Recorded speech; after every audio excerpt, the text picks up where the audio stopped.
The Grow Your Wealth Conference is almost here. If you're a seasoned or aspiring entrepreneur ready to elevate your business and personal finances by learning from experienced, impactful, world-class entrepreneurs, then this conference is for you. Grow Your Wealth is happening over 2 days in Kingston, Jamaica, with unique speakers, business networking opportunities, actionable teachings, a business pitch competition, and access to an engaged community. So save the date and get your tickets now. Tickets and more information are available at learngrowinvestconference.com.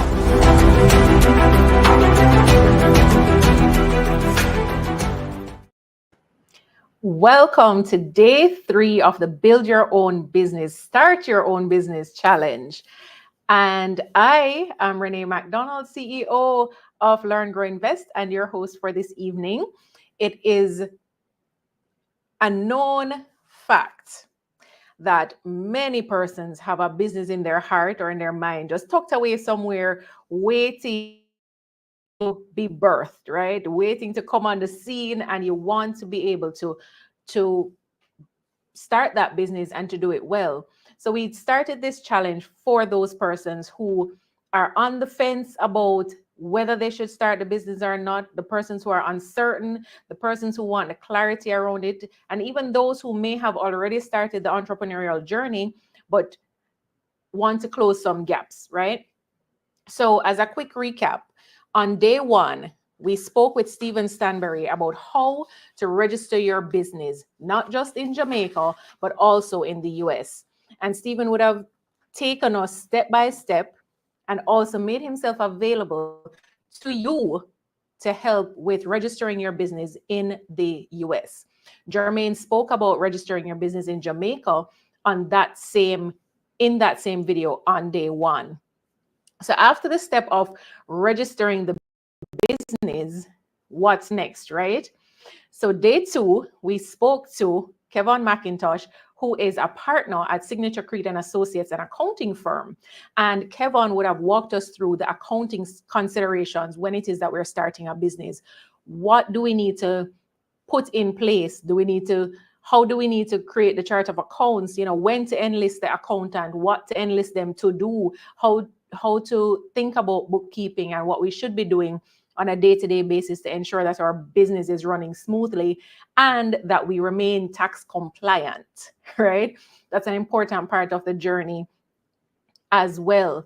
We also spoke with Chanel May Brown, who is an attorney, and not just any attorney. She specializes in corporate law. And so she was able to walk us through all the legal considerations when registering our business. So we went from what type of businesses we can register and, pros and cons of each type of registration. We also spoke about, or rather Chanel taught us about what kind of responsibilities come with each of those types of registrations. And that was a very informative session on day 2. So now we're here, the 3rd and final day of the challenge, right? The hope is that at the end of this challenge, you will be equipped with enough information to get started, to get off the fence, no longer being in that space of should I or shouldn't I do this. You'll have clarity about what you want to do next. Should you register your business? What should it be registered as? How can you move forward?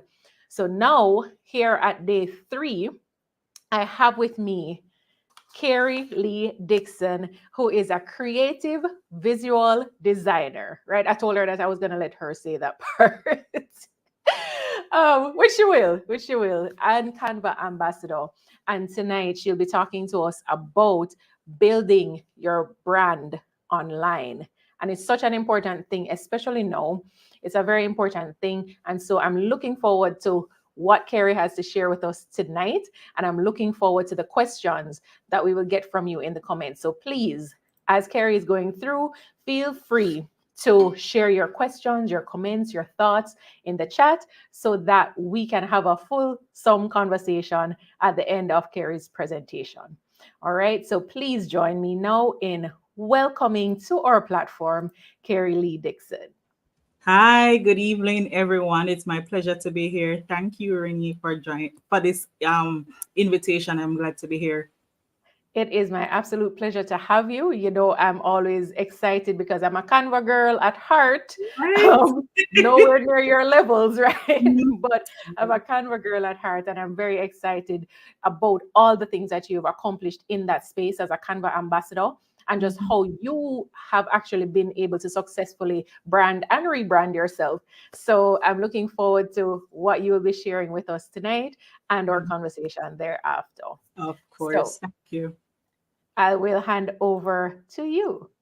All right, amazing. Again, thank you everyone for joining. It's my absolute pleasure to be here tonight as part of the Start Your Business Challenge. As an entrepreneur, I know all the feelings and, you know, the overwhelm that sometimes comes with entrepreneurship. And one of the things I know sometimes as entrepreneurs, we tend to forget or not focus much on, especially because we want to generate the revenue, is our identity or brand, what our brand presence is like, and how we show up online. So tonight I'm giving you like a double, right? And that double is talking about your brand identity, but how it can also contribute to your online success. All right. So for me, one of the things I want to know is, where are you guys joining from? So I'm joining from Kingston, Jamaica, and I like to connect with persons all over the world or all over the Caribbean or wherever you are in Jamaica. So just drop that in the chat. Let me know where you are joining from. In this session, we're going to cover why brand identity is essential for your business. And we'll touch on the role of brand identity in building an online presence. There are two things I know very well, which is one, the importance of an online presence wherever you are in your entrepreneurial journey, and the importance of building a solid brand presence, right? So, first thing I want to ask you, where would you say you are in your business? Chances are you might be just starting out, and that means you're in the early stages of building your business, working on launching, and getting your first set of clients, right? Or you might be growing, so your business is up and running, you focus on attracting your clients, customers, increasing your sales, expanding your reach, or you're pivoting, which is totally fine, where you are, making some changes, adjusting to new offerings, or providing new offerings and adapting to new opportunities, or you're scaling, which is amazing. So your business is established and you're focusing on growth. But here's the thing, no matter where you are in your business journey, building a cohesive brand is key for growth. Like Renee said, I am Carrie Lee Dixon and my brand is Carrie Digital. From a title standpoint, I'm a creative visual designer, digital strategist, and a Canva design community ambassador. So what does all of this mean? Simply put, my background is in graphic designing and digital marketing, and I'm a Canva expert. And I am one of the first from Jamaica, and I'm a Canva certified creative, which means Canva has trusted me to share my knowledge on Canva with others. And my main focus is sharing how you as an entrepreneur can utilize Canva to build your online presence and grow your online presence through designs, and how you can make that easier. Most recently, like Renee said, I'm in the stage of rebranding. And the reason for that rebrand is what I have found with a lot of entrepreneurs. We're creating all these graphics for social media. But here's the thing, there's a disconnect. A lot of us are just using the random templates from Canva, designing them, throwing them up on social media. The brand colors we're using on Instagram is different than what we're using on LinkedIn. You don't have a website, or maybe a website is just all over the place. So I have started to focus more on helping entrepreneurs to not only build their online presence, but also how they can build their brand identity that helps them to be consistent, so they can better engage with their audience. So I enjoy working with entrepreneurs in building their online presence. So whether you're looking to create your captivating graphics, to master Canva for your business, or build a cohesive brand, I am here to help you every step of the way. So here's the thing. I want you to connect with me. I'm encouraging you to connect with me. So if you're connecting via a desktop, you can just scan the QR code, connect with me on Instagram. I'm going to drop some links in the chat a little later on, or you can check the description. where you can connect with me elsewhere. And when you follow me, what you're getting is learning how to use Canva, more about brand design, building your brand, and digital strategies to grow your brand presence online. And from this session, you'll get exclusive resources. Again, scan the QR code, or you can check out the link in the description, where you get access to resources that will help you to be better at building your brand identity. And I know in the early stages of building your brand, that is something that we need to be focusing on, right? I have some tools to help you. And one of those tools is branding your business using Canva Toolkit and a brand identity checklist. So you can check all of those out, right? So here's the thing, we need to just jump in and get started. So we're going to be talking a lot about brand, but what is really a brand? We cannot like start talking about building your brand identity and brand building without first understanding what is a brand. And that is pretty much anything that contributes to your reputation. So if you're a solopreneur, it's anything that that is associated with your personal brand or your brand or your reputation. So it's the tone, it's your messaging, it's the images, it's even how you dress, right? And so your brand is how persons perceive you. It's the reputation out there. While branding is the process it takes for you, the entrepreneur or the business, in creating that brand. And sometimes the disconnect is that we're spending time building this brand, thinking that we're connecting with our audience, but sometimes there's a disconnect, right? So I'm sharing this with you some things how you can get it right. So here's what a brand is not. Your brand is not a logo. Your brand is not your name. It's not a slogan. So we just want to get that clear from now, right?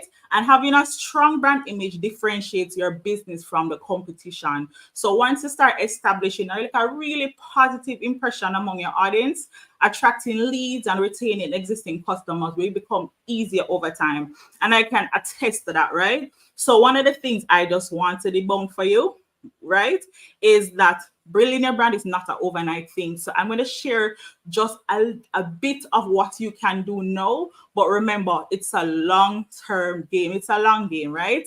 So my other question to you is, what are some of your favorite brands and why? Drop it in the chat and let me know. I'd love to hear it. So drop it in the comments and tell me what are some of your favorite brands and why. I'll go ahead and share 4 of mine. Right? So one of the first ones is Canva, which is a no-brainer. And why I particularly connect with Canva is one, the simplicity, the accessibility, it's community focused, it's innovative, and they're very creative. So that's something that resonates with me as an individual, right? As an audience, as a client, as a customer of Canva. The other brand I especially love is L.E.A.R.N. Now, that is a fashion brand. And one of the things I love about this brand is the authentic story of the founder, the engaging social media presence, the fashion, everything about it just represents empowerment and representation, even though it's a fashion brand. Another brand I love is Nike. So they're innovative. And every time I turn on or use the Nike Run app, I feel like a runner, right? And I've never done sports in my early high school years. I just started like getting into exercising and loving to walk, but it's the Nike app that really empowers me, to want to go out there more and exercise. And then you have Peloton, right? And that's another app or brand I would say that I particularly love. It makes me feel engaged as part of a community, provides a premium experience and innovation. Here's the thing, I've never purchased anything from L.E.A.R.N, but guess what? I'm connected to the brand, and I'm so connected to the brand to the point where now I am convinced that I want to purchase a bag from them. So every now and then I'm on the site looking for something. That's the type of emotion, connection, and the feeling you want your audience or your clients or potential customers to have. You want them to fall in love with you on social media or in person to the point that they want to start spending money with you, right? So I'm excited to see what you guys are going to be sharing in terms of a brand you love. Now, my other question to you is, are you planning on investing in your brand presence online? And here's how you can do it, and it's going to be a game changer for you in your business. So the first one is establishing a clear brand identity, having a consistent visual identity, being able to stand out from your competitors, attracting your ideal clients, and enhancing your brand's credibility. And this just dropping my spirit to just share with you, right? So that's one of the reasons why you cannot be comparing yourself when you're on social media, because guess what? What your brand is about is going to be different than what another brand is about, even though we're in the same market or a similar market, or even though the market might be saturated. So what you want to do is to be able to differentiate yourself. And that's how building a brand and brand identity comes into place. So building a brand, as I said, is a long game. It's not an overnight thing.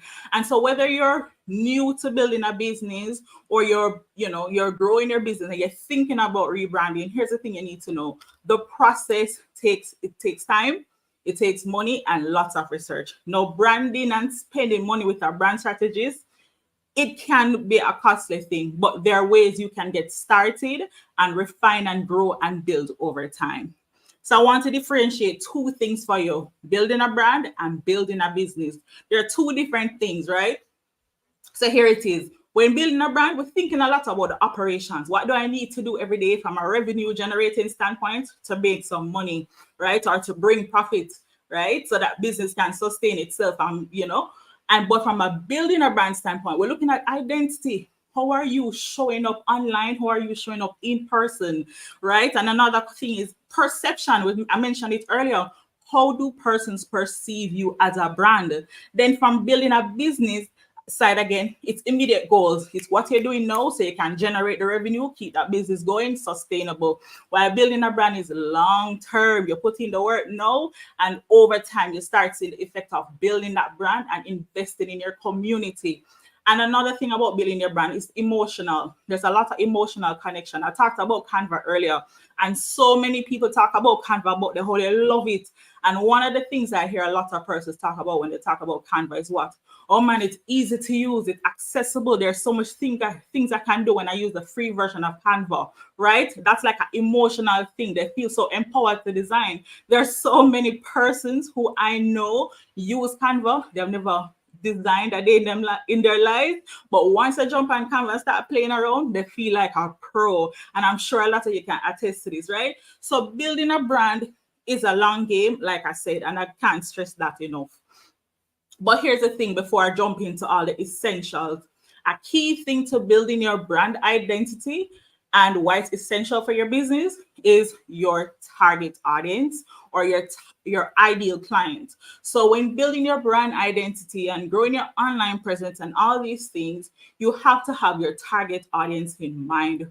Who are you creating this business for? Who are you creating this brand for? And how can you better connect with them to not only get them to follow you and like your content or whatever, but eventually turn them into paying clients, right? So your target audience will help to dictate everything that you will do in your business. Down to the very color you choose or even the logo that you design, it should be able to connect with your target audience. And I think a lot of us already know why identity is essential for business. The first one is build trust and credibility. A lot of us know this, right? But I think sometimes we tend to forget the importance of it. And building trust and credibility means the more consistent you are in showing up using the correct brand colors and the fonts, and maintaining that consistency, you're able to build consistency and familiarity, right? So you're not, like I mentioned earlier, you're not showing up on Instagram using red and blue one week, and then next week you're using purple and the next color, when it has nothing at all to do with your brand. And an important thing also, when you're building your brand, you have to be mindful of which industry you're in. So if you're in the health industry, there's no way you're going to be using probably some colors that just don't relate, right? Yes, oranges are normally for like hope and optimism, or well, more energy and optimism, right? While blue give that perception of trust and credibility, right? So those are some things you have to be mindful of. So when you're building your business, one of the things you are building your brand, rather, you need to be mindful of being consistent so you can build some amount of trust and credibility. One brand I can definitely applaud on this is Learn, Grow, Invest, right? So you're not seeing them being all over the place with their brand colors, right? The way they show up on the website, the way they show up on social media, It all connects. You're not on their website this week, and then next week you look at the Instagram, you're like, wait, what's going on? Even when, and they're not even in a what do you call it, rebranding phase. So you have to look at brands that are doing it well and try to identify what is it that they're getting right. And I'm touching on some of these things now. Another thing that building trust and credibility connects to is a visual and emotional connection. So building a strong identity fosters connection. You might be so surprised, right? So brands that uphold a consistent visual identity, the logos, the colors, the fonts, the images, and even your brand voice. And brand voice is just pretty much your tone. Are you friendly? Are you stern? Are you approachable? What is your tone? Right? Those things help to build some amount of trust and credibility. And the proof is in the repetition. The more you do it, the more consistent you are. There's a lot of trust there. And of course, another key factor and why it's essential for you to have a good brand identity, you differentiate yourself from your competitors. There's a saturated market in almost every industry, and that's fine. But how do you differentiate yourself from your competitors? How are you able to stand out and be unique? Right? I wanted to ask a question. What differentiates me from my competitors? What is different? Right? I talk about Canva. I have YouTube videos talking about Canva. What is different about me? One of the key differentiators is I'm Jamaican. I don't see a lot of Jamaicans on YouTube talking about Canva. Another differentiator is how I utilize the tool and help other entrepreneurs, right? So look at differentiators in terms of how you position yourself online, but even from a brand standpoint, what makes you different. And there are some brands that you can think about instantly in a similar industry. Again, we can use Learn, Grow, Invest. They're in the finance industry. How are they different from their competitors? Look at the differentiating factor from a brand identity standpoint, their message, their tone. You can look at their brand colors. How are they different, right? Also, the differentiating factor helps you with positioning and purpose. So this helps you to communicate in an area of niche. And of course, I want to share it enhances your customer loyalty, alignment of your values and your vision. And you might be like, what do you even mean by this? So one of the things is that it helps you to attract a loyal following, meaning when you openly share your purpose and the values of your business, you pull in people who are more connected to your brand. Like if you realize earlier, I mentioned all the brands I am connected to and I love. And those were international brands, right? But one of the common things that I found when I looked at it is that they're community focused.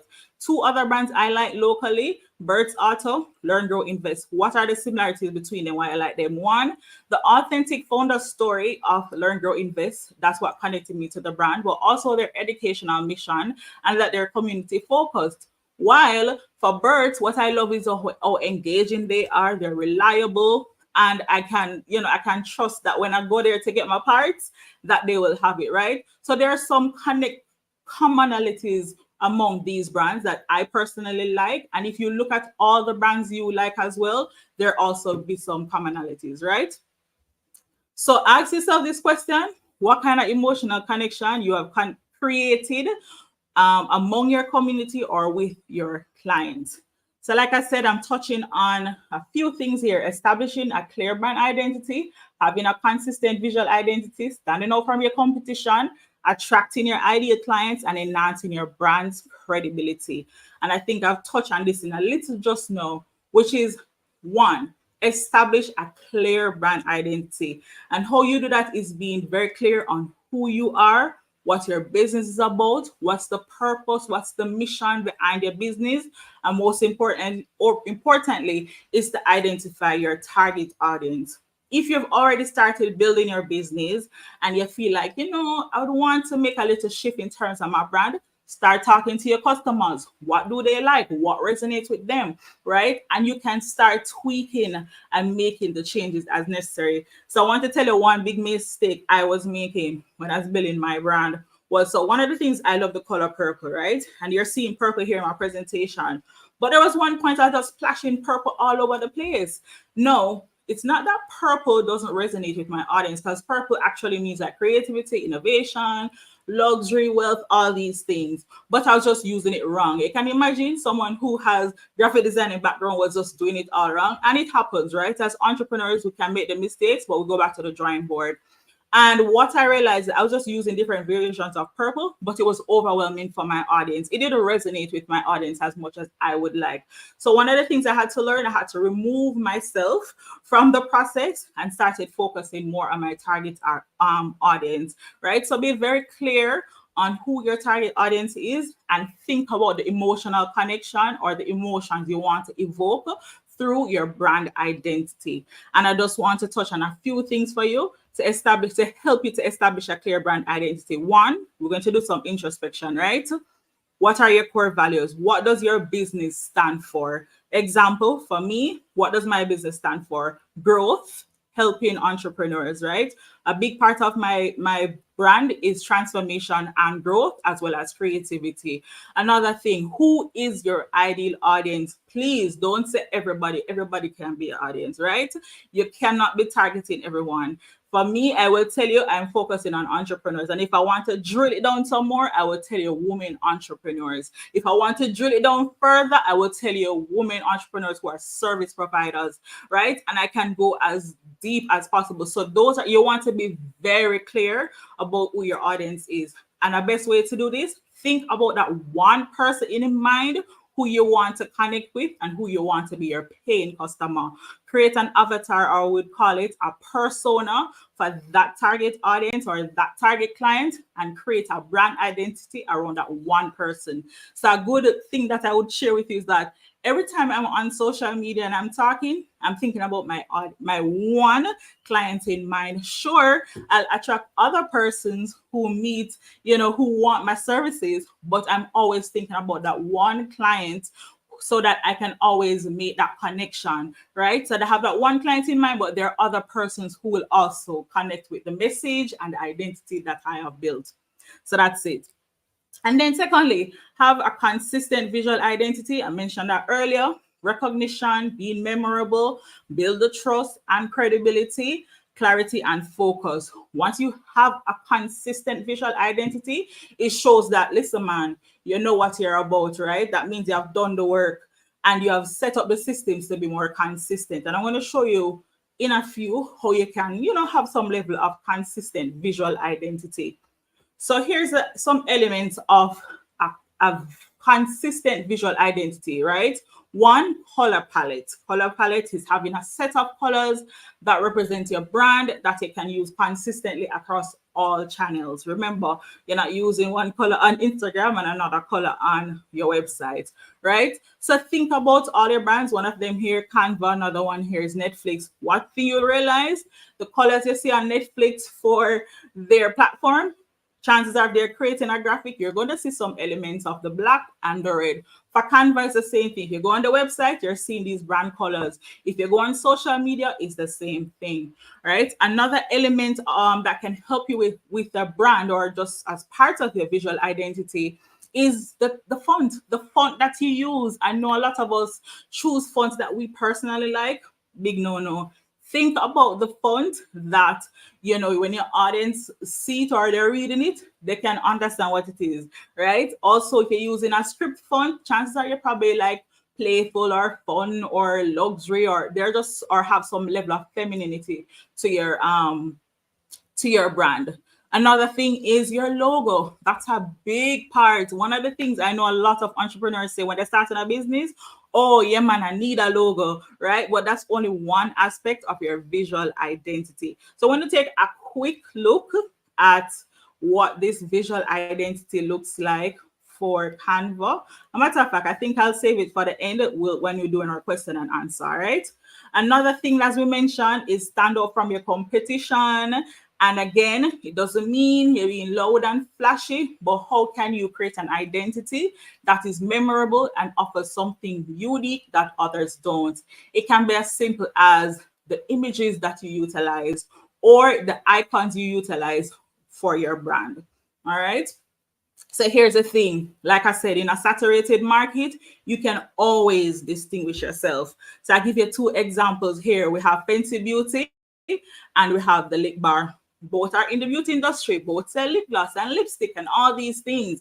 But what you realize, there's a difference between two. For Fenty Beauty, well, a lot of us associate it with Rihanna, and for Lip.Bar, a lot of us might even not even know about them, but they were featured on Shark Tank, and they are popularly known for, having the brand or lipstick that for roaches, right? But that's beside the point.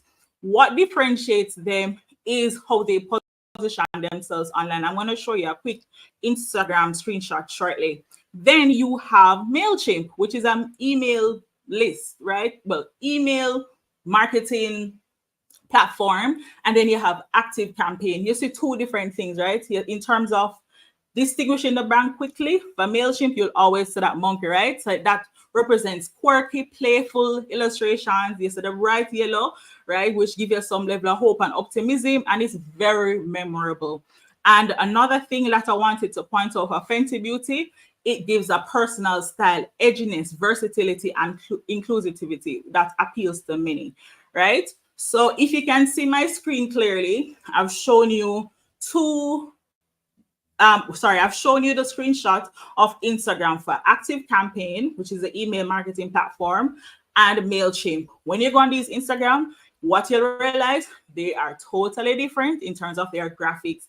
Again, that is why you don't want to compare or take what other people are doing it and try to apply it to your business. Two different audience. There are things that are unique about your audience that other people will not be able to connect and resonate with them, right? So the graphics is different for Active Campaign. How they do their content is also going to be different because they have clearly identified a unique differentiator between themselves and their competitors, right? So while both might have clean aesthetic, how they position themselves is also different.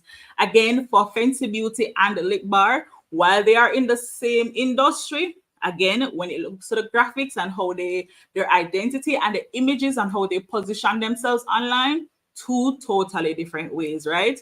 And we can explore those as well. All right, so we're talking about the brand identity, and we're doing all of this because ultimately you want to attract our ideal clients.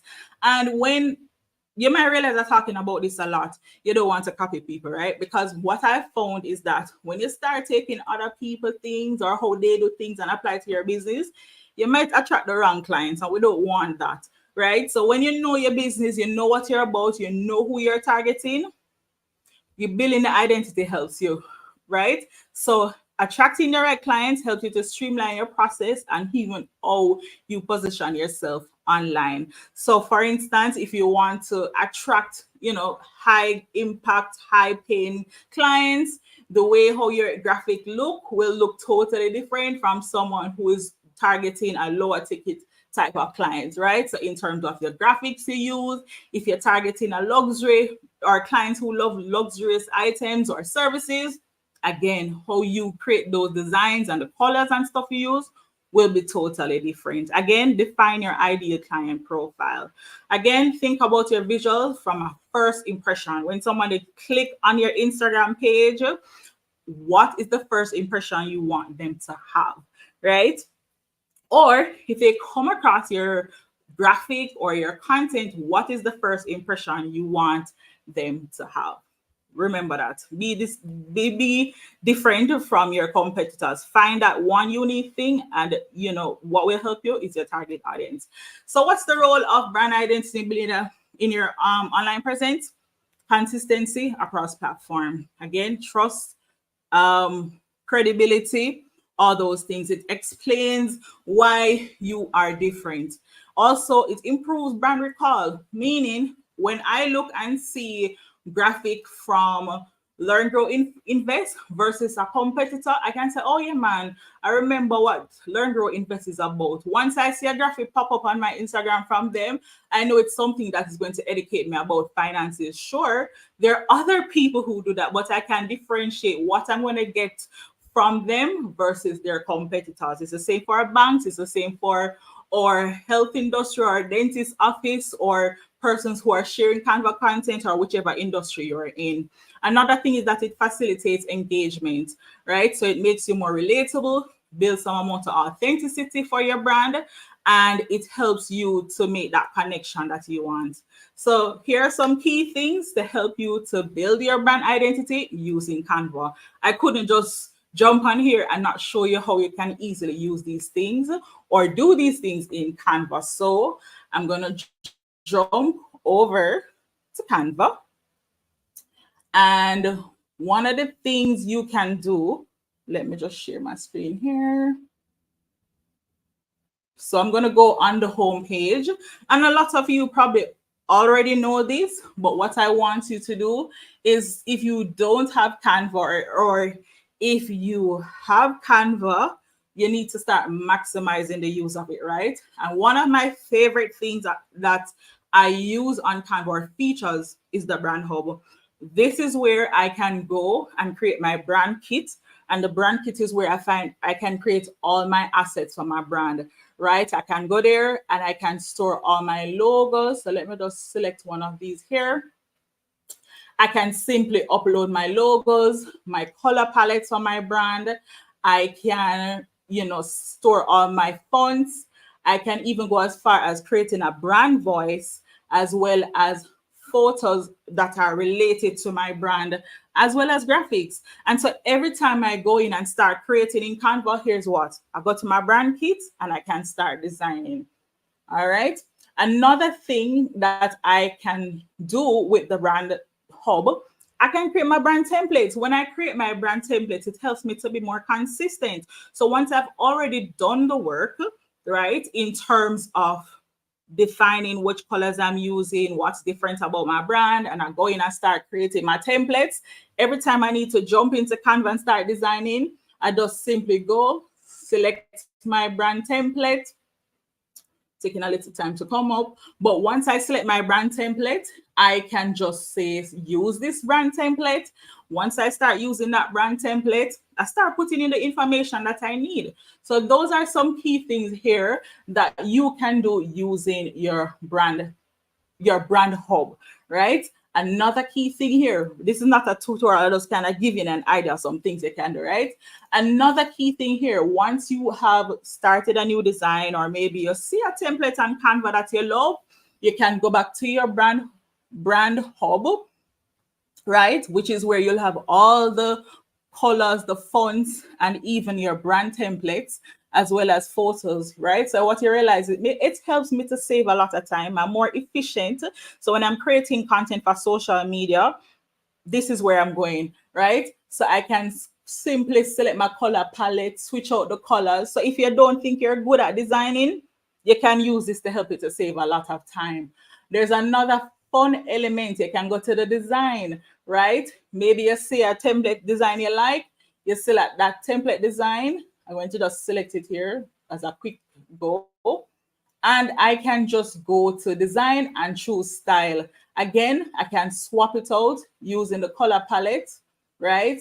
And if I want, I can remove any unnecessary elements, and I can even change it to my brand fonts, right? So those are some things you can do with Canva to help you to be consistent. But again, the fundamental thing is to have a clear idea of who your target audience is, and to create a brand identity that resonates with them, right? So those are some things that I have just honored to share with you tonight in terms of how you can build your brand identity and its importance. So if you have any questions, the floor is open. I'm just excited to hear all your questions. So let's go.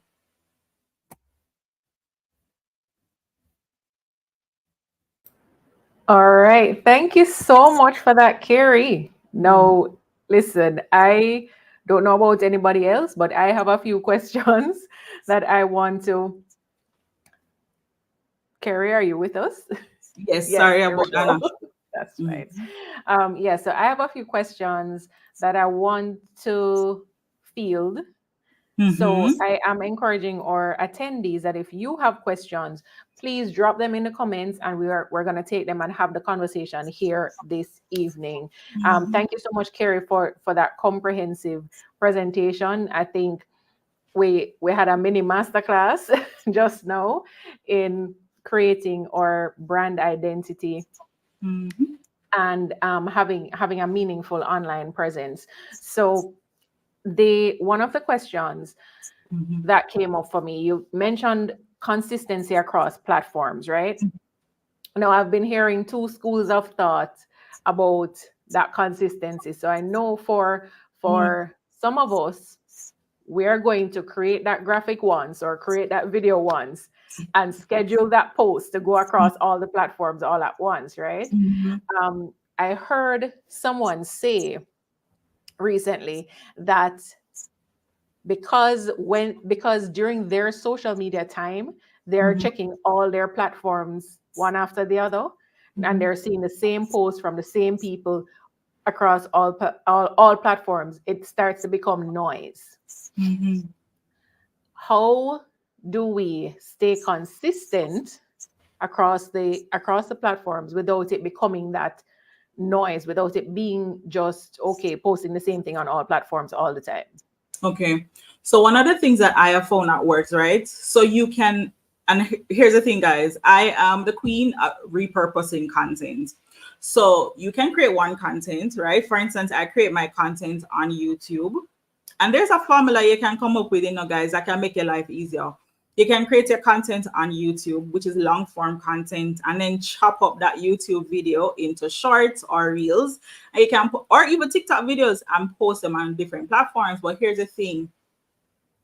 Each platform is different in terms of what it sets up and what is required, right? So in terms of TikTok, it's like more authentic vibe, that kind of thing. Instagram is more about the aesthetics, and the reels also about it, right? Pretty much it's about the aesthetics. While YouTube, it's the authentic vibe and the aesthetics as well. And I've personally tested them and all. So the videos that tend to do really well on TikTok for me are the less polished ones. The ones on Instagram is the very aesthetically pleasing ones. But here's the thing. So even though you have one content, you can find a way to make some tweaks and changes to it. So it can be the same video from YouTube, but maybe the type of text you use or the positioning of the text or the section of the video, you can find different things. And you can, what would I say, post them at different times, right? You don't necessarily have to post everything on the same day. So if I'm posting a YouTube video, I'll probably share a little clip on Instagram Reel. And then probably Tuesday, I share another video on LinkedIn. So you have to just find like creative ways in which you can repurpose that content. And that's where the real flexibility and genius is, if I'm going to be honest, is being able to repurpose your content. Yeah. To be consistent, that is. Yeah, thank you. That's a really solid point because we know that consistency is hard. Yeah. Just and we also know that social media is typically unforgiving. So if you're not posting consistently, then it's almost as if you lose relevance real quickly. And we don't want that. That's why we batch content. That's why we are putting out, scheduling our content to go out and all of that. But I do take your point about us modifying the content based on the platform that we're pushing to. So that's Yes. that's a solid point. Thank you. The other thing I wanted us to go back to earlier in your presentation when you were talking about identifying your ideal client, right? And that being an important part of the process to building your brand. The right, there we go. The identification of your ideal client. Now I know we can sit in our offices or in our bedrooms or wherever we're running the business and say, okay, this is a client that I want. But what is a good way or a good method of identifying your clientele? You were able to say that you're working with entrepreneurs, you're working with women entrepreneurs, you were able to drill it down. What was that process like to get to the point of being able to so clearly state who your target audience is? Okay, so in the initial stages, I used to make that mistake. Oh, you're targeting everyone. That's what my early days of entrepreneurship, right? Or side hustling, I would say. Then I realized I cannot target everyone. What is the service I'm providing? Who is in need of that service? For instance, not everyone wants to learn how to utilize Canva. Not every entrepreneur wants to learn that. Some rather just pay a designer. They don't care to be in Canva, right? So what I have found is being able to identify what's the service I'm providing and who have a need for it, right? Then when you start reaching out or start positioning yourself and talking to people, you realize, oh man, I probably need to make some tweaks here. So you can start looking at who is drawn to my content or who is drawn to my service. And they can say, but wait, this is not the audience I want. What can I do differently, right?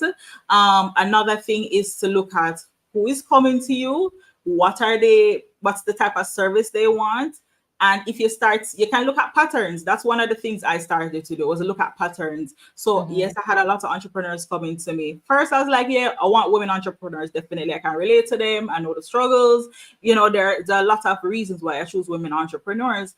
But then over time, I realized I started getting a lot of service-based entrepreneurs, those who share the knowledge in education, in content creation, that kind of thing.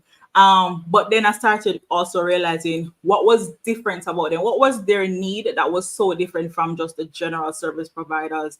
A lot of them, they're overwhelmed, the burnout, they can't, they're too busy to, sit down and watch a tutorial. They just want someone to design for them. Or maybe they Mm-hmm. don't understand how they can better connect with their audience. So you look at one, like I said, the service you're providing, what's the demand, who is in need of that service. When people start coming to you, then you start looking at that pattern and you can tweak as necessary. For me, it's just constantly identifying. If, for instance, you want to pivot, and that's totally fine, you're like, no, man, too much low tier clients, or you want more higher tier clients, you start going into those spaces, you start talking to them. You also can look at your competitors. No, you're not going to copy them, but you can look at your competitors and see how they position themselves. Because honestly, guys, what I have found is how you position yourself, it also pulls in a certain type of client. I'm just going to be very honest, right? So you can be high tier, or you're targeting high ticketed clients, and your content is, you're not consistent, the quality of your content isn't sharp, your graphics all over the place. You have to put in the work to match the quote unquote aesthetic vibe of that client that you're trying to. Yeah. Yes, yes, I agree.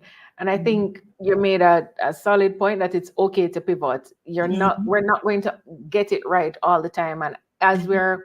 as we're building our business and as we're learning more about our clients and Mhm. the ideal clients, and we're tweaking who we're targeting, etc., then Mhm. how our business looks will change. And Yeah. you can see it in person's content, whether it's on YouTube or Instagram or any other platform. You will see that over time the type of content that is being produced has changed Yeah. because their clientele has changed, Mhm. or who they're seeking to attract has changed. If you look at our channel, we've been doing this for a little while now, 4 years. Mhm. We have over 400 videos. Some of them, the vibe remains the same, but some of them have completely changed.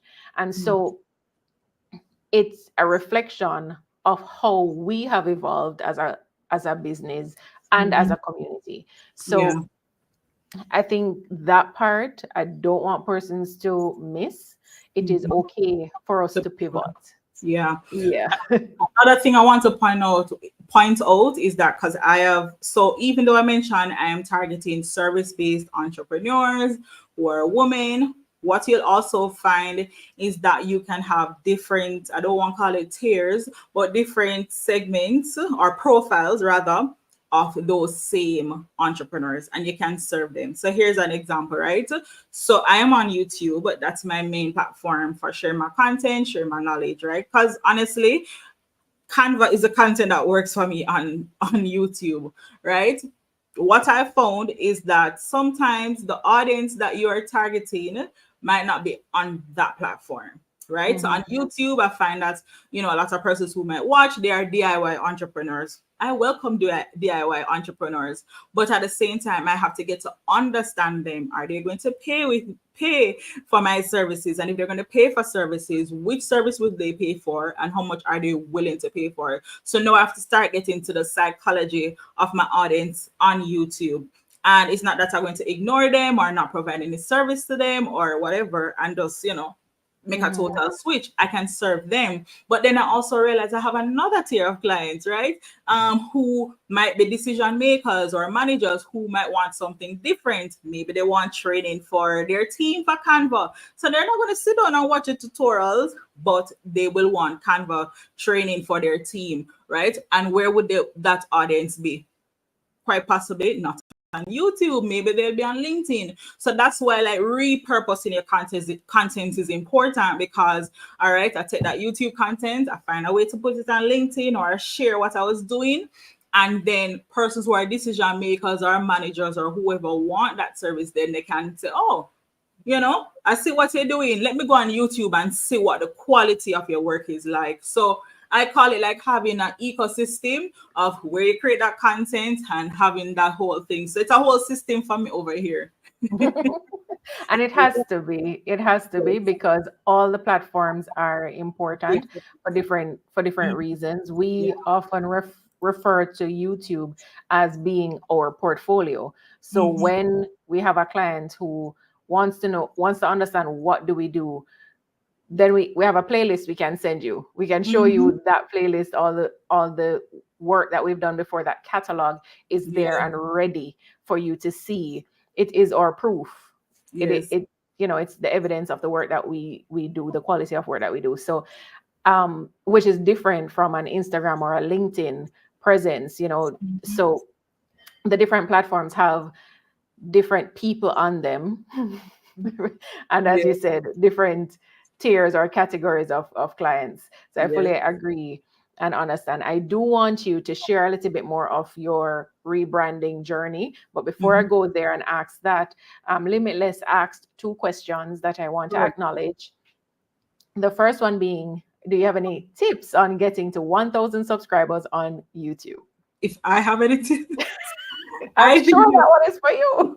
I am sure that you guys would be like the perfect persons to answer this, but I will share my journey of how I got to 1,000 subscribers and how long it took.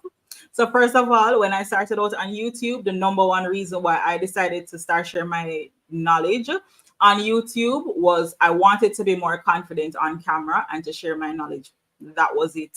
I didn't have any big goals or anything. I just was doing that from a personal standpoint.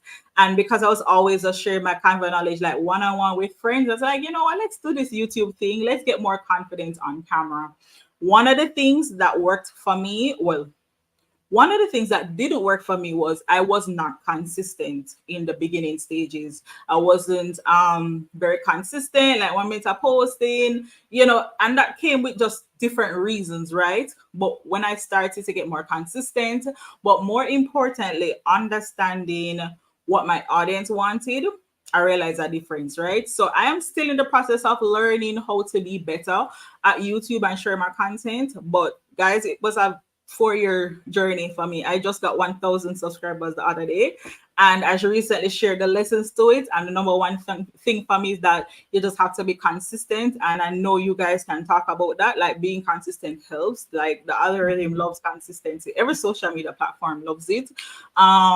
And another thing is just really looking at your data, see what people want and creating more of it. I would talk a lot about consistency, but I think like finding a system that works for you is important. For me, one time I was like, oh, you're going to post every week. And I had a 9 to 5. I really could not manage every week. So sometimes I used to post every week, and sometimes I was posting like every other week or once a month.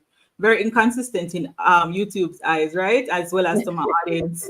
So yeah, that's just my Yeah. journey. But I think you guys could give better advice on that.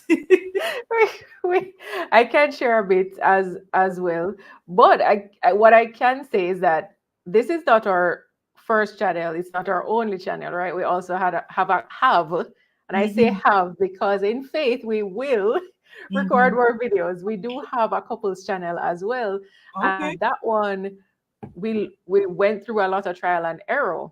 And one Mm. of the errors we made was saying, "Hey guys, we're going to be going live 4 o'clock every Sunday," Oh and it wow. worked for a while, Mhm. but then we completely fell off. We just stopped, and Yeah.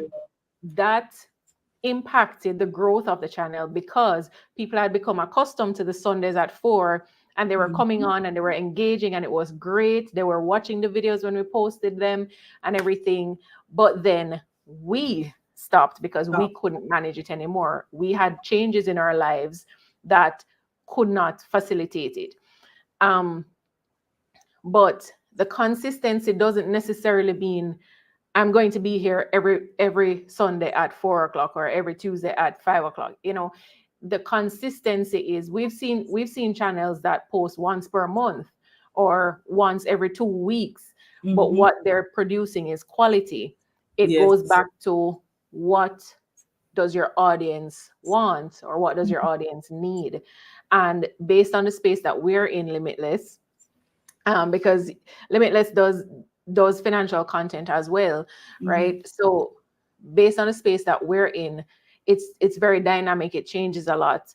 There are a lot of things to talk about in the space, and so you have to identify what cadence works for you and what works for your audience. Mhm. So take the time to go through the analytics on the back end Mhm. and find out what are your subscribers or your viewers looking at, what are they actually watching, what are they consuming, and you pull from that and create more of that type of content or Content. Yeah. more videos on that topic, Yeah. because one topic can give you 5 different videos. Mhm. Look at it that way and continue putting out the content because you are already consistent. We see your content regularly, right? You're already consistent. So it may be more about finding what the people want to listen to Yeah. and giving them more of that. Yes, I agree. Yeah. Yeah. My mistake was like, oh yeah, people doing one content, but so that's the thing to like if you're multi hyphenate or there's so many things you want to talk about, you really after a while you'll start to the patterns. I'm gonna tell you, like every time I check, what are my top 10 videos over the last 29 days, 7 days, 365 days. It's always something about Canva. And funny enough, I was in the initial stages, I was looking at it, but I wasn't paying much. I was like, oh, I want to talk about other things too. I want to share other things. But the people want Canva content. So that was Yeah, a little hard to learn. And yeah, finding a system that works for you to be more consistent for sure. agreed. So I hope that helps, Limitless. And the other question was, are there any tips on growing a podcast in Jamaica? Mm. Uh, So personally, I cannot answer that question, but I know there are a few people in the space of podcasts. Is it Anika? Henika.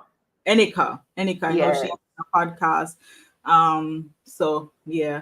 And from a Jamaican, but she's in the US standpoint, I know Carrie Ann Reed Brown of Carry On Friends. She has a podcast. She has been doing it for 10 years.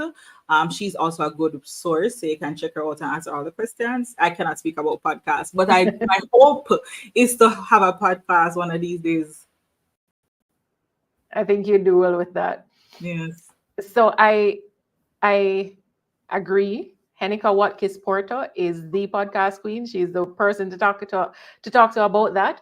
Mhm. And I'll take this opportunity to say yes, she will be at Grow Your Wealth 2024, November 29th and 30th, right? Be there. She's specifically presenting on November 29th, and she will be talking she'll be sharing as a part of the panel on content creation for entrepreneurs. So I do encourage you to get your tickets so you can hear directly from her and you can ask the questions about the this very question about growing your podcast in Jamaica, because Yes. we are not the people Yeah. Yeah. to Yeah. answer that one. But I happily refer you to Henika. She's amazing in the space. She's been doing it for a long time. She knows how to grow, and Mhm. she's not stingy with information. So just reach out to her. You can Yeah. find her on IG. You can find her, um, On or you can LinkedIn. find right on LinkedIn, or her podcast, which is the Entrepreneurial You, right? Mm. So thank you for those questions, Limitless. If anyone else has questions, please do, or if Limitless, if you have more questions, please feel free to drop them in the comment section. So, Carrie, I wanted you to share about Mhm. your rebranding journey and why you even chose to rebrand. What is the impact? What is the impact of that on you and on your audience, on your clients? You know, Mhm. why did you choose to move from where you were before, which I'd like you to tell us a little bit about, Mhm. and where you are now to where you Oh, are now? okay. All right. So for me, my entrepreneurial journey started just through side hustling. Used to do my 9 to 5. I want to make some extra money. So I just find a skill that works for me. Honestly, I wasn't thinking about branding that time. I was just, doing my thing. But this year was when I made a decision like, yeah, man, I'm going to jump into full-time entrepreneurship, which happened because my position, not me, but the position was made redundant. And That's so right. I decided, I'm going to jump into full-time entrepreneurship. No, with full-time entrepreneurship, we need to be getting clients consistently. And it's not like, oh, it's not like a vibes thing or what I think is nice thing. And so one of the things I found personally was that there was a disconnect between me and my clients or the audience I was trying to reach. And that was, yeah, I want more paying clients. I had a lot of DIY clients, or not clients, but persons who were connecting. And as I said, nothing is wrong with that, but they weren't necessarily the clients who were paying, right? And so part of the rebranding journey was looking at what is my messaging like? How am I showing up? How can I be more consistent? How can I really identify the challenges that my audience is going through or my ideal client is going through, and how can I position myself in a way that I am the authority or the service provider that you want to work with for that. So like I said, I'm still in that process, but one of the things that I have done and I have had, what I say, I've been grateful to have is a pattern of my of clients, right? I see who has been, reaching out to me for service, who are paying me for service, the type of service that they want. And so I just had to make a pivot. Is it a pivot? Yes, it's a pivot in a sense because I wasn't initially talking about branding, but what I found in my journey of just doing designs for clients who wanted graphics on Canva or were using Canva, I would design templates for them. They're using it, but then they went off and started, like, let's say, I think a lot of them were butchering the templates. So they were good for a few weeks, a few months, but what I realized, a lot of them didn't understand the fundamental part of the branding. So they just thought, Mhm. oh, the colors are nice, whatever. So no, for me, the pivot is just really helping entrepreneurs to be, yeah, sure, you can be a DIY entrepreneur, but I want you to also understand the fundamentals. And so part of my rebranding is showing you like, hey, you can build your online presence, you can connect with your audience, but the branding aspect is also important. So the journey for me was to start talking to my clients or my audience versus at them. And I realized that was a mistake I was making as well. I was talking at my audience and not to them. So since I've been started talking to them, I've been seeing a difference. I do my, what you call it, like I do my Instagram poll and see who is responding, who is not responding. And sometimes I feel like, yeah, man, there's still a little bit more work to do. And there is, because branding is not like an overnight thing. So Mhm. that has been the journey, really. The pivot is really because, I'm now into full-time entrepreneurship and I want to be better able to connect with my ideal client and target audience. Okay. So one of the things I noticed as you were transitioning, right, Mm-hmm. was that you did quite a bit of like behind the scenes, Mm-hmm. yeah, setups when people or people just watching you work, which I thought was pretty cool. Very Mm-hmm. simple, very authentic, but very engaging as well. And I Mm-hmm. thought that was such a brilliant idea to say, hey, come work with me, come see how I do this thing. Mm-hmm. Um, how did how did that impact your connection with your audience? Oh yeah. So what I have found, I'm not sure if a lot of you are on TikTok or even on Instagram, you'll see there's a lot of Canva designers or persons who design in Canva. You'll see them just pop up the screen and just showing you how they design like a flyer or a graphic or whatever. And what that helps is helps to make the connection you help to make is credibility and trust.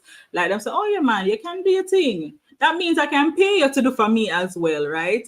So for me personally, what I found is that persons are like, oh, this is what you can do. Because I've had clients reach out to me and say, oh, I see that you create podcasts, cover and templates for social media. I love for you to create something for me for social for podcasts. I had a client who reached out and she's like, oh, I saw you did this podcast template for this person. I'd love for you to create something for me. And it was just simply me just sharing the behind the scenes of creating that podcast work. So what it helps to build is some level of trust and credibility. So I'm not just talking about Canva, but they're seeing that I can actually utilize it. And also it helps your clients or your target audience to see if this is what they really want, if my style match with theirs or whatever. So yeah, that definitely helps in that sense. So from that standpoint, it helps with the connection more so in terms of one, knowing what you're about, but connection in the sense that, oh yeah, man, this is what really happened behind the scenes when So yeah, that's it. Yeah, And it builds some social proof, it as you does. were saying. That's like yeah, that is true. It builds a social proof as well. So I think it's important that as we're listening and as we are partaking in the conversation, we're understanding that even though you are talking about this with respect to Canva, it applies across the board with different businesses, and it may look different how we do it, but that social proof aspect is important to show our clients or our prospective clients that, hey, I can do the work that I am proposing Yeah. here, right? So we have a couple questions in the chat. Limitless is asking, how do you determine the price of your proposals in Jamaica? Listen, the pricing thing has always been one of the things that I have to be constantly learning. I recently spoke to Jeremy McDonald about this. Um, and I'll just share what he shared. And I'll also, well, not only share what he shared, but I can share what worked for me or what I found works for me, which is one, being able to identify or just be very clear what your expertise is, what's the value you're bringing to your clients. You can look at how many service providers are also in that space. That can help you to determine how competitive you are. What is the differentiating factor between you as well? And I'm going to be very honest, I don't get a lot of clients from Jamaica. Most of my clients are overseas. So for me, in terms of pricing, what I do is just, kind of look at what's the going rate normally, but also try really and truly, I try to just differentiate how my proposal is. So if someone reach out to me for, designing social media graphics, I'm not going to just give them the social media graphics. I add other things on it that can be of value to them, not just because I want to, make more money, but just find unique ways that I can add more value to them. It's the same thing for me for Canva training. Lies, I get clients in Jamaica who are mostly for Canva training, but really and truly, yeah, most of my clients are from overseas. But like I said, it's just being able to identify what makes you different in terms of your expertise, how long you have been doing it, and ensuring that you can match whatever you're saying in that proposal, right? That's very important as well. So and I think it's a learning process because in the earlier days I used to lowball myself. Sometimes when I do pricing, even now I'm like, did I charge enough? And you get better over time. You find what works. You look at also how much time do you take to even prepare that material or complete that service. So there's a whole system to it, but I think Jeremy McDonald is a really good source for that, to be honest, because he gave me some insight on how to approach it as well. Yes, indeed, he is a very good resource. Yeah. He is the business coach. I hope you And guys are talking about that at Learn, Grow, Invest conference. oh, absolutely. So I We'll think all Limitless, you should be there. Yes, they need to just buy the tickets, right? They need to Yes. just buy the tickets and get in the room. But I agree that Jermaine is a great resource for this type of conversation. He does a great job of coaching businesses, of coaching entrepreneurs and how to develop their businesses. And that has a lot to do with why we're even having the conference, why the conference became so targeted towards entrepreneurs, because so many of us are dealing with so many gaps, right? And I know the struggle of pricing because Jermaine always tells me that I'm a bleeding heart, and if it was up to me, I would do everything for free, and then there is no business, Yeah. right? It is something that I have struggled with, but I've learned over time to value our time, to value the services that we're providing, and to understand that what we are doing for our client is indeed of value. So we should not be afraid to charge it, to charge for it. Now, understanding the market conditions is important. Understanding what your competitors pricing is like is important. You know, get doing some research will help you understand what is reasonable to charge, or what clients are willing to pay. But also I doing that customer profile. Who is that ideal customer? Who are you targeting? Yes. What is the price point that they are willing to pay? Because you are not serving everybody. For the people who you are serving, what are they willing to pay? And then you target your services to them and confirm, test and approve. So you try it. Yeah. If it doesn't work, if it doesn't resonate, then um don't be afraid to change it. You know, Yes. trial and trial and error, make the adjustments until you find that spot that works both for you and your client. Agree. Agree 100%. Yeah. Jermaine is in the chat, and he also has two questions. How do you view scaling your services across territories? Mm. This is an interesting one. So for me personally, how did honestly, if I'm going to try and find out how did I start getting more US clients, the number one thing, it's been on the internet, it's been on social media. So in terms of scaling my services, I don't think I've ever been very intentional about it, if I'm going to be honest, because how I've approached the business, like I tell you, a lot of it for me is challenging myself personally, right? So one of the things that part of my entrepreneur journey is that I have these skills, but I wasn't very confident about it.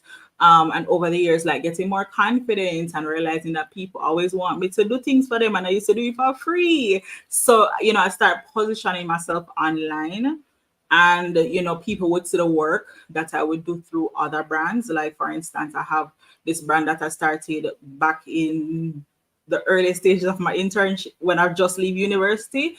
People just used to see the designs that I did for that brand, and they just started reaching out. And most of those persons were from the US. Also, it was based on the spaces I was in, like probably the Facebook groups or the LinkedIn groups, or if I was like contributing to a particular blog, I would be attracting audience from that region or territory. So that is what was happening, how I just organically just get clients from different territories.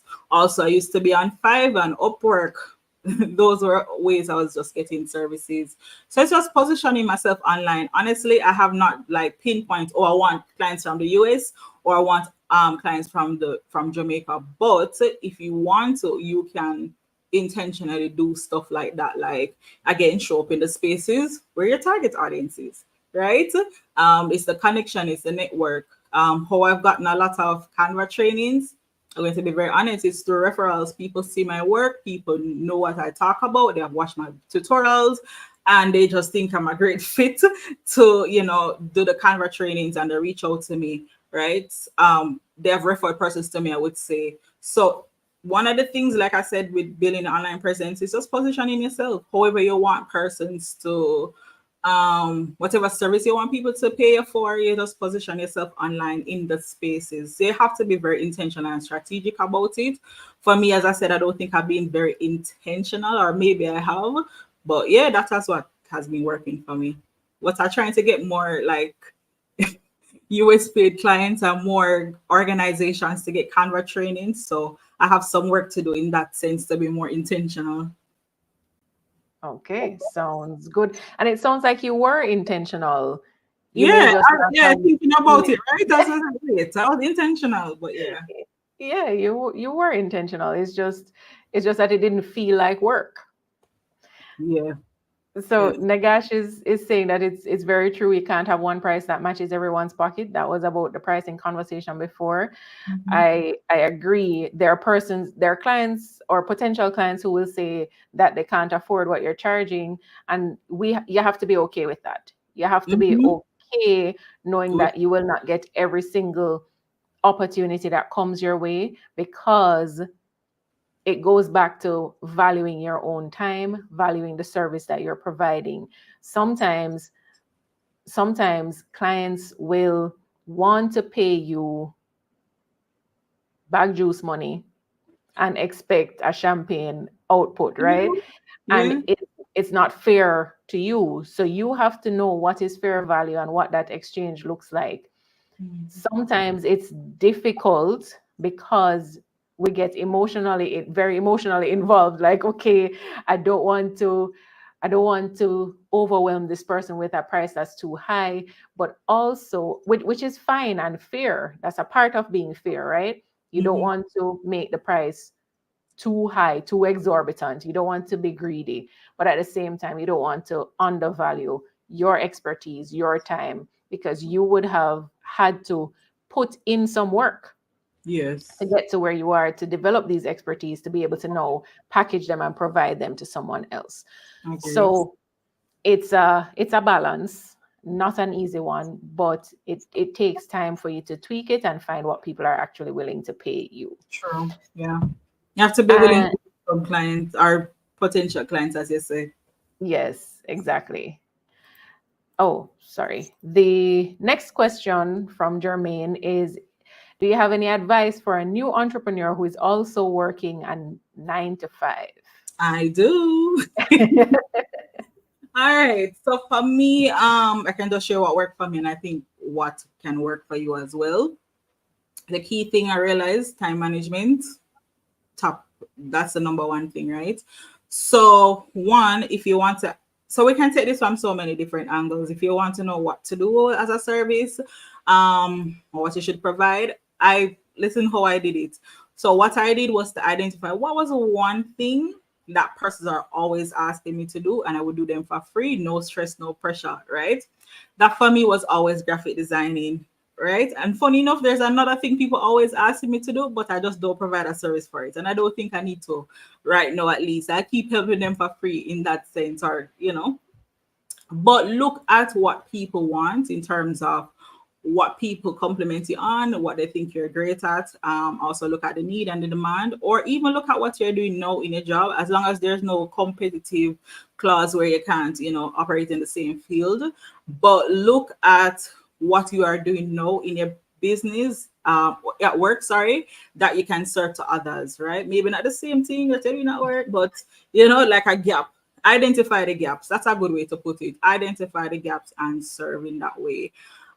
In terms of like really managing your time and being able to be effective at both, I have learned the hard way in terms of this. I've made a lot of mistakes as well, and that is like I said, time management. So what I used to do when I have my 9 to 5, I used to get up early in the morning and I put in some time and do the people in work, right? Because after all, I'm pitching for the jobs, I'm reaching out to the jobs. I had to find the time to do it.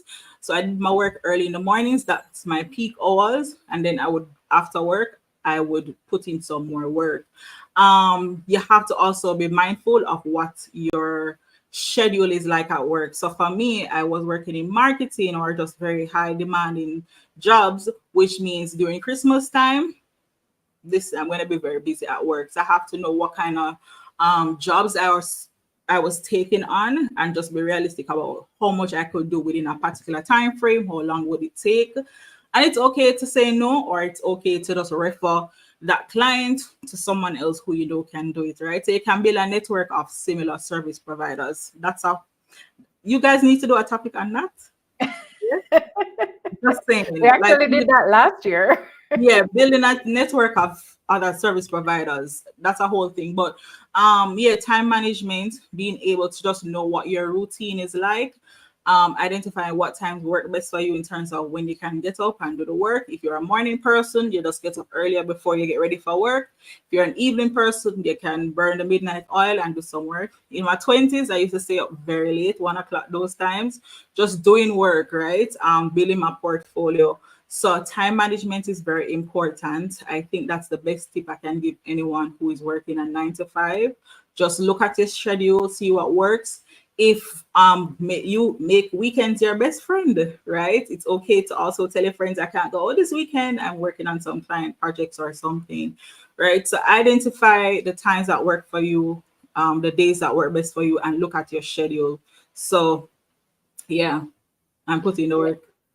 Yeah. I The wanted only to thing. share. I wanted to share what the failure was for me. To be honest, Ah, so yes. there was one time I was getting like, there were times I was getting a lot of clients, but what was happening is that I was like overwhelmed at my 9 to 5, and so I Mhm. was still taking like client jobs, and I just couldn't manage both. And so what was happening, I was either late to the people in project, right? And one of the things I identified, right, in Jamaica, sometimes we overlook meeting deadlines. In the when I was working US, when I'm working with US clients, they don't play. If you tell them Monday at 12, they want to see Monday at 12. And entrepreneurs and businesses are very serious about that these days. So whatever you commit to, you have to meet them. So don't overpromise, right? And under deliver. Just we say under promise and over deliver. That's what it said. Them say. Yes. But time management is the number one thing for sure. Yeah, I agree with that. I'll just add that when you have a family to consider as well, it's Mm-hmm. another layer to that, but it doesn't change the principle of the time management. So I learned, and I'm still kind of struggling to keep up with creating a schedule now, but a schedule is so important in helping us to stay on track. We schedule things like I have put in our family schedule, family time. Yeah. We're gonna go do something outside of the house as a family every 2 weeks, um outside of our daily family time kind of thing. We have to schedule even that for us to be able to manage all of the in-betweens, everything else that we do, Mhm. right? It helps you um when you start going full time with the in terms of entrepreneurship. That's what I've found, because even though like I'm doing everything, I still have to have schedule. You're not on this free reign. Oh, I have so much time. You have to be like very intentional with your even time. more so even Yes. more so because now you don't have the consistency of a 9 to 5 income. Yes. You better work, right? So Nagash says, I've helped clients who couldn't afford me, and funny enough, sometimes they save up to come back to pay me my That's price, which good. is which is amazing. Good. Yeah. Yeah, I think there's always room to give back, and we do that in various ways, Mm-hmm. and that's different from just not charging your price. So I think in this case, it sounds like Nagash, it sounds like you were doing some of that giving back and persons poured back into you. So that is Love indeed that. a blessing. Yeah. And then this one is for you, Carrie. Do you utilize retainers or do you have slots open for clients? Look at that. I utilize retainers as well as I have slots open for clients. So yes, I do. For me, in terms of opening for clients, I don't do it as much in terms of on social media, but via email.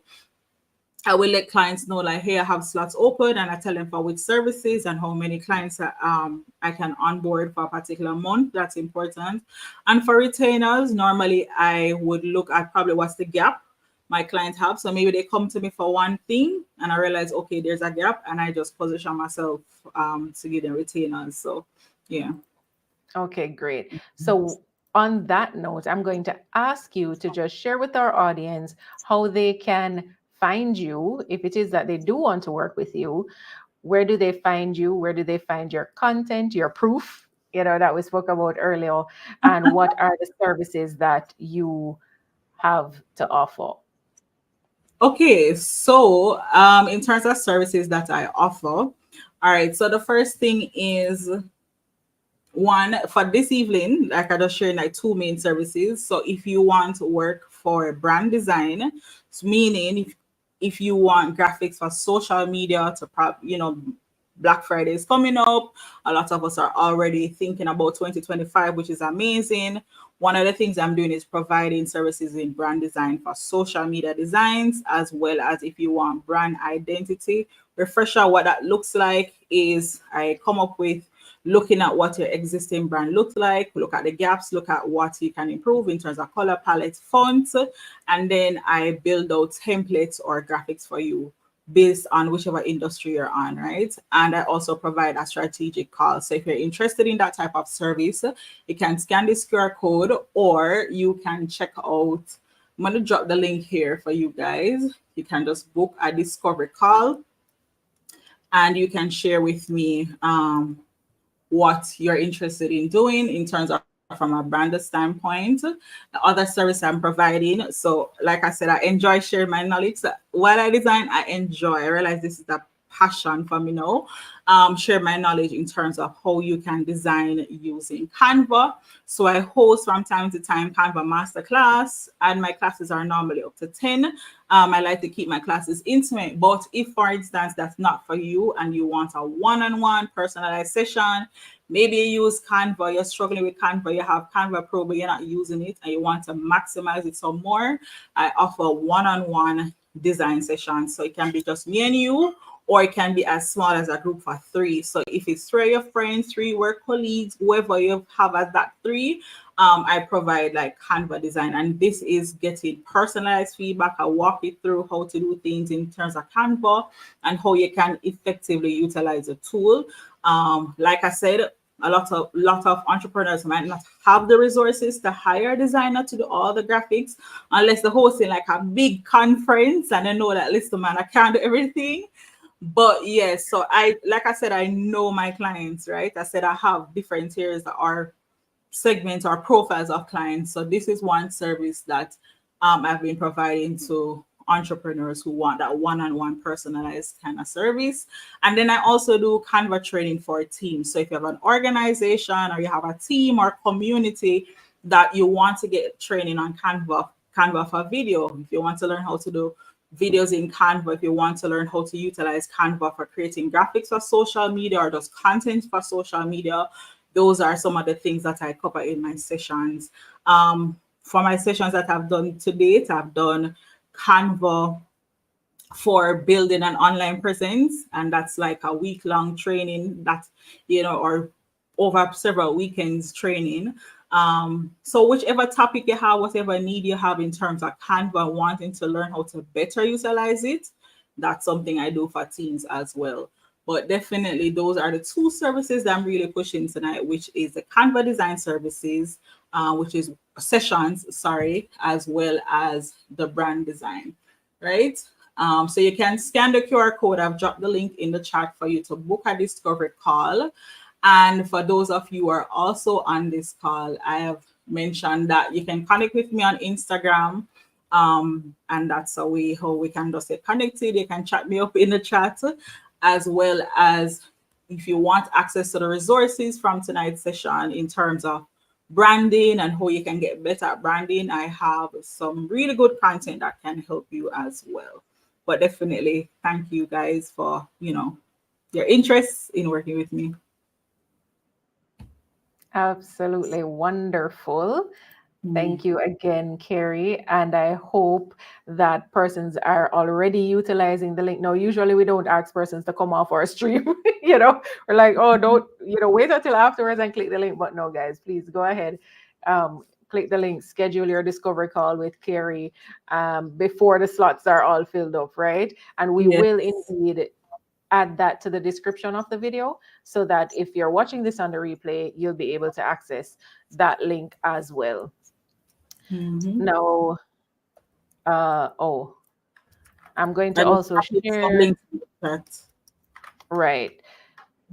So I'm sharing the links that Carrie is sending over. There are links for the exclusive resources and the link for the discovery call and the link for services, right? Mhm.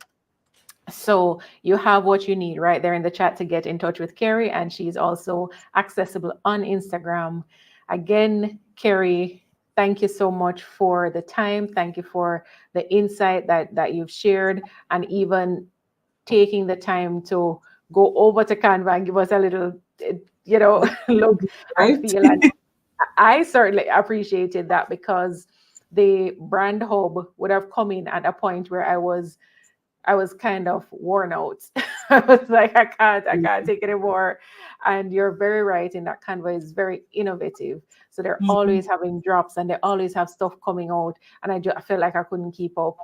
And Listen, and they have so many things out now, like, yes. So that little run through of the brand hub was very helpful for me to help me get back on track. And I was like, yeah, feel encouraged. I feel inspired to go sort out my personal brand page. mhm. The brand hub for my personal page. So thank you so much for the time, the encouragement, and the clarity that you've brought here. Thank you so much to the audience for listening. And I do hope that you will make contact with Carrie, and that there will be some value exchange coming out of this.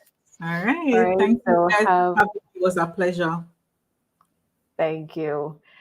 All right. So before we go, I do want to remind you that we have the Learn, Grow, Invest conference, Grow Your Wealth conference, right? By Learn, Grow, Invest, happening on November 29th and 30th, 2024 at the Jamaica Pegasus Hotel, and we want to see you there. There are 3 tiers of tickets this year. We have the online ticket, which allows you online access. So you can join us from anywhere in the world and get the full experience, the full 2 days of conference where our speakers, our presenters will not just be speaking at you, but teaching you the real practical ways to accelerate your business, to accelerate the growth of your business in a way that will move you from just learning and absorbing over the weekend to action on Monday morning, right? That is the online ticket. We also have our regular in person seats. Now, this year we have gone bigger by your request. We've gone bigger. And so we have spaces for over 200 in person, regular attendees in person in the room. Being you as entrepreneurs, you're welcome to join in and network with those in the space, to have a booth in the space. That is also an option. You can contact us to have a booth in the space and display your products, display your services to over 300 persons in total, right? The VIP is a third tier. Now, with the VIP, yes, you get the full 2 days of the conference. You also get a special VIP breakfast, right? That VIP breakfast will include our keynote speakers, Julian and Kirsten Saunders of Rich and Regular. If you don't know them, then you need to go learn about them, right? There's a reason that we have brought them on as keynote speakers, and that is that they have gone from the 9 to 5 to full-time successful entrepreneurs as um as parents as well. So they are family people, they are husband and wife, and they do have a son who will be there with us as well this year. At that breakfast, there will be a special session for the entrepreneurs within that group to help you to again accelerate. Can you tell that the theme is acceleration this year? It's acceleration because we're talking about moving from just getting by on the day to day to accelerated and exponential growth. That is the goal. We have so much potential here in Jamaica. Our entrepreneurs are brilliant. The ideas are there, but we need to be properly equipped and educated to make the most of the opportunities that are around us so that we can grow, not just for or businesses today, but to build a legacy and to build a nation that people want to invest in, people want to be a part of, right? So those are the 3 tiers. Also with the VIP tickets, not just the special breakfast, but you're also going to get a copy of Cashing Out, which is written by our keynote speakers, Julian and Kirsten Saunders. And they will also be offering a signing during the breakfast time and photo ops. So you know how we do it at Learn, Grow, Invest. We're going to over deliver. So all of the swag bag items are also going to be there. We're preparing you to be in a space where you truly can get the most out of business networking, out of being taught, not just spoken at, but taught some truly valuable information. And if you were there last year, you know that we do not joke. If you've been seeing the clips on YouTube Shorts or on IG, you know that value is in the room. And some of our speakers will be repeating. We will have Mariam again this year. We will have Henika again this year. We'll have Crystal Day this year on the stage. We will have Jared Best Mitchell, who was online last year and is going to be in the house this year. So we have a full 2 days of information and networking and collaboration just waiting for you. So please take the opportunity to get your tickets now. The early bird special actually ends tonight. So get your tickets now over at learngrowinvestconference.com. With that, again, I thank you. I have been your host, Renee McDonald, and I will see you soon. Bless you.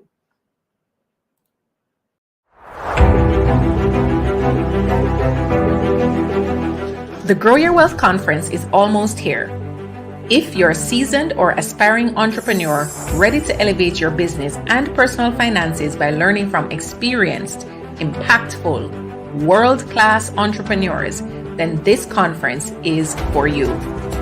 Grow Your Wealth is happening over 2 days in Kingston, Jamaica, with unique speakers, business networking opportunities, actionable teachings, a business pitch competition, and access to an engaged community. So save the date and get your tickets now. Tickets and more information are available at learngrowinvestconference.com.